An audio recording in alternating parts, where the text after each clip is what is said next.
أعوذ بالله من الشيطان الرجيم استطعتم أن تنفذوا والمعين المؤذي يفر সিনেমার শুরুতেই আমরা কুদরতকে দেখতে পাই। সে তার ছেলে আলিফের ভূত তাড়াচ্ছিল। কুদরত তার একমাত্র ছেলেকে বাঁচানোর জন্য মরিয়া চেষ্টা করে, কিন্তু তার স্ত্রীর মৃত্যুর পর সে আল্লাহর উপর বিশ্বাস হারিয়ে ফেলে। এটাই শয়তানের জয়ের কারণ। এখন আলিফের মাধ্যমে শয়তান কুদরতকে বলে যে তার অপরাধ বোধের কারণে সে সারা জীবন এই কষ্ট ভোগ করবে। এর মাধ্যমে আসওয়ালা আলিফকে তার চোখের সামনে ঘাড় মুচড়ে হত্যা করে। এই ঘটনায় সে এতটাই ভেঙে পড়ে যে আল্লাহর প্রতি তার যা কিছু বিশ্বাস ছিল তাও শেষ হয়ে যায়। আলিফের প্রাণহীন দেহ তার কোলে পড়ে আছে। পরবর্তী দৃশ্যে আমরা কুদরতকে কারাগারে দেখতে পাই। আমরা জানতে পারি যে আলিফের মৃত্যুর জন্য তাকে গত ৩ বছর ধরে কারারুদ্ধ করা হয়েছে, কারণ স্বাভাবিকভাবেই পুলিশ বিশ্বাস করে না যে কোনো জিন বা রাক্ষস এমন কাজ করতে পারে। কারাগারে থাকাকালীন সে কখনো নামাজ পড়েনি। তার বন্দী বন্ধু তাকে আল্লাহর উপর বিশ্বাস রাখতে অনুরোধ করে। কুদরত তাকে বলে, আসওয়ালা তার স্ত্রীকে এবং তারপর তার ছেলেকে হত্যা করেছে, তখন আল্লাহ কোথায় ছিলেন? এটা কি আমার সারা জীবন আল্লাহর কাছে প্রার্থনা করার ফল? হঠাৎ জেল ওয়ার্ডেন এসে কুদরতকে টেনে অন্য ঘরে নিয়ে যায় এবং তাকে ফাঁসি দেওয়ার চেষ্টা করে। আমরা জানি যে এই ওয়ার্ডেনটিও শয়তান আসওয়ালা দ্বারা প্রভাবিত ছিল। এত বছর পরেও আসওয়ালা কুদরতের পিছনে ছুটানো বন্ধ করেনি। যখন আসওয়ালা জানতে পারে যে কুদরতকে ক্ষমা করা হয়েছে এবং শীঘ্রই কারাগার থেকে মুক্তি দেয়া হবে, তখন সেটাকে ফাঁসিতে ঝুলিয়ে দেয়। যাই হোক, মৃত্যুর আগে কুদরত ঠিকই আল্লাহর মহিমা ঘোষণা করেছিল, তাই আল্লাহ তাকে ক্ষমা করে দেন এবং তাকে পৃথিবীতে ফিরিয়ে পাঠান। চোখ খুললে সে নিজেকে মর্গে মৃতদেহের মধ্যে ঘুমন্ত অবস্থায় দেখতে পায়। পরে কুদরত সেখান থেকে পালিয়ে গ্রামে ফিরে আসে। ৩ বছর পর গ্রামে পৌঁছানোর পর সে একটি সাইনবোর্ড দেখতে পায় যেখানে লেখা ছিল যে এই জমিটি পায়রা ট্রেন্ড কাহুরি পান বোর্ডিং স্কুলের। স্থানীয়রা এখানে আসা পুরোপুরি নিষিদ্ধ। এত বছর পর গ্রামে ফিরে আসতে কুদরত হতভাগ হয়ে যায়, কারণ পুরো গ্রাম খরার কবলে পড়েছে। কুদরত একটি বাড়ি থেকে চিৎকার শুনতে পায়। সে বুঝতে পারে কি হচ্ছে, কিন্তু তা উপেক্ষা করে এগিয়ে যায়। আসলে সেই বাড়িতে জিহান নামে একটি মেয়ে জিনের ধারা প্রভাবিত। তাদের কথোপকথন শুনে স্পষ্ট হয়ে ওঠে যে সমস্যাটি গ্রামে মহামারীর মতো ছড়িয়ে পড়েছে। জিহানকে ঘরে আটকে রাখা হয়েছে। তারা যখন তাকে শান্ত করার চেষ্টা করে, তখন সে তার মাথায় আঘাত করে এবং আত্মহত্যা করে। কুদরত পিজিয়ান ট্রেন্ড কাহুরি পানের স্কুলে আসে এবং তার শৈশবের বন্ধু জাফরের সাথে দেখা করে। তারা দুজনেই ভূতপ্রেত তাড়ানোর মন্ত্র শিখেছিল। কুদরত তাকে গ্রামের অবস্থার কারণ এবং চিরচিম সম্পর্কে জিজ্ঞাসা করে। জাফর বলে, আগে সবকিছু ঠিকঠাক ছিল, কিন্তু যেদিন তোমার কারাবাস এবং আলিফের মৃত্যুর খবর এলো, কাই অসুস্থ হয়ে পড়েছিল এবং সেই দিন থেকে গ্রামে এক অজানা আতঙ্ক নেমে এসেছিল। এত কিছুর পরে আমি এই স্কুলটি পরিচালনার দায়িত্ব নিয়েছি, যে কারণে গ্রামবাসীরা এখন জাফরকে উস্তাদ বলে। জাফর জিজ্ঞাসা করে, কুদরত, তুমি জানো কি হয়েছে? তোমার আল্লাহর উপর অগাধ বিশ্বাস আছে, তুমি তার শক্তি সম্পর্কে অবগত। তোমার জীবনের প্রতিটি ভূতপ্রেত তাড়ানো শিক্ষা সফল হয়েছিল, কিন্তু তোমার ছেলের ক্ষেত্রে যা ঘটেছিল। কুদরত চুপ থাকে। তার কাছে এই প্রশ্নের কোনো উত্তর ছিল না। এরপরে গ্রামের একটি পরিবার দেখানো হয়, যেখানে সদস্যকে মা ইয়াসমিন বলা হয়। একমাত্র ছেলে আলিফ এবং মেয়ে আশা ছিল। দুর্ঘটনায় তাদের বাবা ঘটনাস্থলেই মারা যান এবং আলিফ হাঁটার ক্ষমতা হারিয়ে ফেলেন। সেই রাতে আলিফকে ঘুমাতে যেতে বলা হলে তিনি বলেন, আমি আমার বাবার সাথে খেলব এবং তারপর ঘুমাবো। এই কথা শুনে ইয়াসমিন ভয় পেয়ে যায়। আলিফ তার ঘরের আলমারির দরজা খুলে দেয় এবং মনে হয় কারো সাথে কথা বলছে। আশা আজ স্কুল থেকে দেরি করে বাড়ি ফিরে আসে। ইয়াসমিন এটা পছন্দ করে না, কারণ গ্রামের পরিস্থিতি বর্তমানে ভালো নয়। কয়েকদিন আগে তার বন্ধু জিহান অসুস্থ ছিল, কিন্তু আশা তা বিশ্বাস করতে রাজি নয়। তার মতে জিহান অসুস্থ ছিল এবং তার শিক্ষকের নয়, একজন ডাক্তারের প্রয়োজন ছিল। ইয়াসমিন আশাকে আলিফের আলমারির ঘটনা সম্পর্কেও জানায়। তারপর আমরা দেখি আলিফ আলমারির দিকে তাকিয়ে আছে। হঠাৎ আলমারির দরজা স্বয়ংক্রিয়ভাবে খুলে যায় এবং হুইল চেয়ারটি নড়তে শুরু করে। আলিফের চিৎকার শুনে সবাই ভেতরে আসার চেষ্টা করে, কিন্তু কেউ একজন হুইল চেয়ারটি তাদের দিকে ছুঁড়ে মারে। পরে আলিফ আলমারির সামনে মুখ থুবড়ে পড়ে আছে। তার প্রচণ্ড জ্বর। তাকে ওষুধ এবং কিবলার ওয়াটার ব্যান্ডেজ দেওয়ার পর রাতে তাকে বিছানায় শুইয়ে দেওয়া হয়। পরের দিন আলিফ উঠে বসে জিজ্ঞাসা করে, আলমারিটি কোথায়? ইয়াসমিন তাকে বলে যে সে এটি স্টোরেজ রুমে রেখে গেছে। এই কথা শুনে সে চুপ করে যায়। ইয়াসমিন যখন তাকে খাওয়াতে যায় সে ধাক্কা দিয়ে খাবার ফেলে দেয়। রাতে আলিফকে না পেয়ে তারা পুরো ঘর তল্লাশি করে। পরে যখন তারা স্টোরেজ রুমে আসে তারা তাকে আলমারির ভেতর আটকে থাকতে দেখে। জিজ্ঞাসা করলে সে উত্তর দেয়, বাবা বলেছে আমার কারও দরকার নেই। এই কথা শুনে ইয়াসমিন বলে, বাবা মারা গেছে। এই কথা শুনে আলিফ ইয়াসমিনকে আক্রমণ করে। সে তাকে ধাক্কা দিয়ে দূরে সরিয়ে দেয়, স্টোরেজ রুমের দরজা বন্ধ করে দেয় এবং চলে যায়। সে আশাকে বন্ধ দরজা দেখাশোনা করতে বলে। যখন সে উস্তাদ জাফরকে ডাকতে স্কুলে পৌঁছায় সে সেখানে কেবল কুদরতকে দেখতে পায়। তাই সে কুদরতকে তার সাথে যেতে অনুরোধ করে। যদিও কুদরত প্রথমে অস্বীকার করে, আলিফের নাম উচ্চারণ করলে তার ছেলের কথা মনে পড়ে, যার ফলে সে ভূত প্রত্যারণায় রাজি হয়। এদিকে আলিফ তার বোনকে দরজা খোলার জন্য আকুতি মিনতি করে। সে বারবার দরজা খোলার জন্য তাকে কৌশলে চালাকি করে। আশার জন্মদিনে বাবার মৃত্যুর কারণে সে কখনো জন্মদিনের কেক কাটে না। এই দুর্বলতা কাজে লাগিয়ে আলিফ তাকে দরজা খুলে কাছে আসতে বলে। এরপর সে আশাকে টেনে ঘরের ভেতর ঢুকিয়ে ফেলে এবং সে ঘরে ঢোকার সাথে সাথে তার ফ্যামিলিকে দেখতে পায়, যারা কিনা তার জন্মদিনের জন্য আয়োজন করেছে। সে যখন কেক কাটে তখন তার মধ্য থেকে রক্ত বেরিয়ে আসে। আসলে হাত কাটছিল।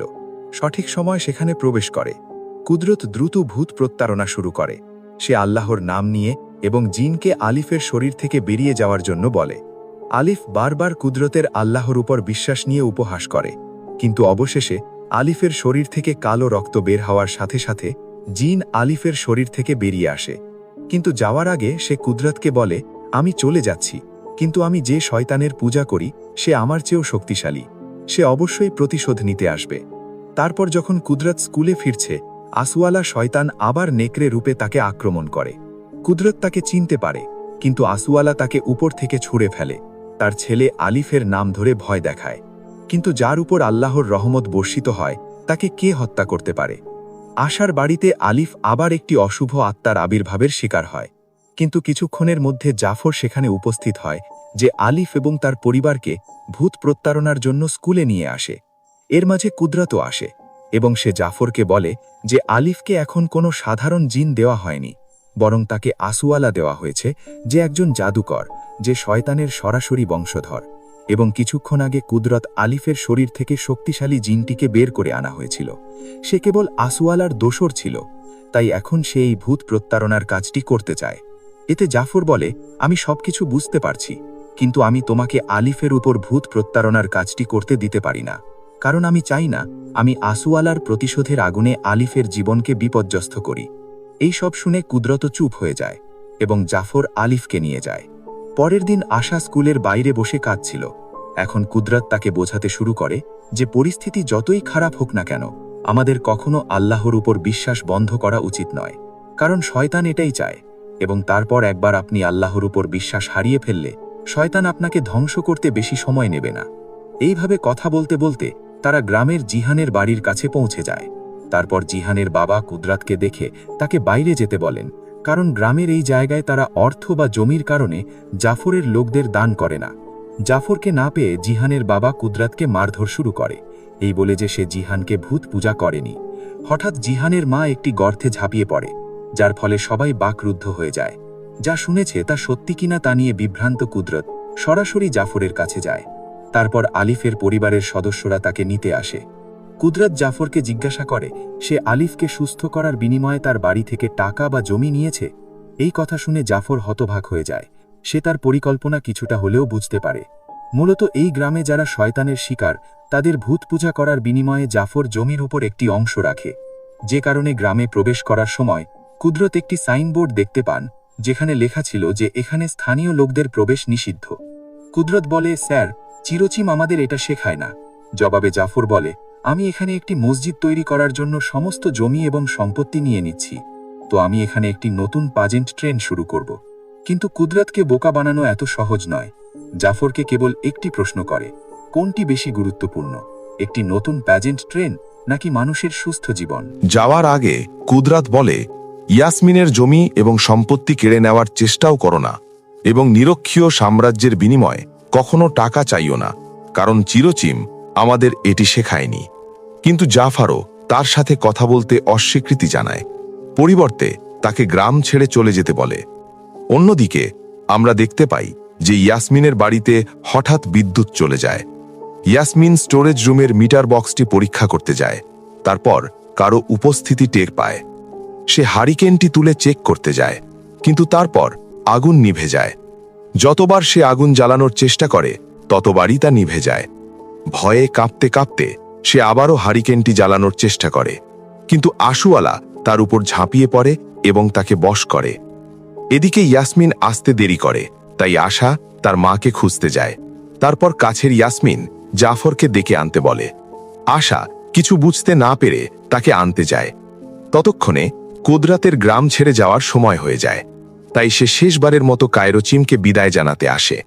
সে তার কানে কিছু ফিসফিসিয়ে বলার চেষ্টা করে, কিন্তু জাফারের লোকেরা তাকে তাড়া করে এবং তাকে বাড়িতে পাঠানোর চেষ্টা করে।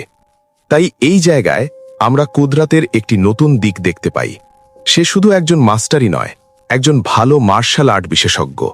সে জাফরের লোকদের হত্যা করে এবং তাদের হাত পা ভেঙে দেয়। সে বুঝতে পারে যে জাফর তার কাছ থেকে কিছু গোপন কথা লুকানোর চেষ্টা করছে। তারপর সে জাফরের ঘরের দরজা ভেঙে ভেতরে প্রবেশ করে। সে জাফরকে আলমারির পিছনে ফিসফিসিয়ে বলতে শুনতে পায়। কে জানে সে কি বলছে। গোপন দরজা থেকে একটি দীর্ঘ সুড়ঙ্গের ভিতরে সে জাফরকে কালো জাদুর আচার পালন করতে দেখে। এই দৃশ্য দেখে কুদরাত হতবাক হয়ে যায় এবং তারপর জাফরের সাথে তার লড়াই শুরু হয়, কিন্তু জাফর তাকে পরাজিত করে এবং আসল মোড় প্রকাশ করে। অসুস্থ হওয়ার পর জাফর ইবলিশের পূজা শুরু করে, কারণ সে সম্পদের আশা করেছিল। সে ধন সম্পদ এবং অপরিসীম ক্ষমতা কামনা করে, তাই সে কালো জাদুর সাহায্যে ইবলিসকে ডাকে। আর ইবলিস তাকে লোভ দেখিয়ে আল্লাহর কাছ থেকে বিভ্রান্ত করে এবং তার উপাসক করে তোলে।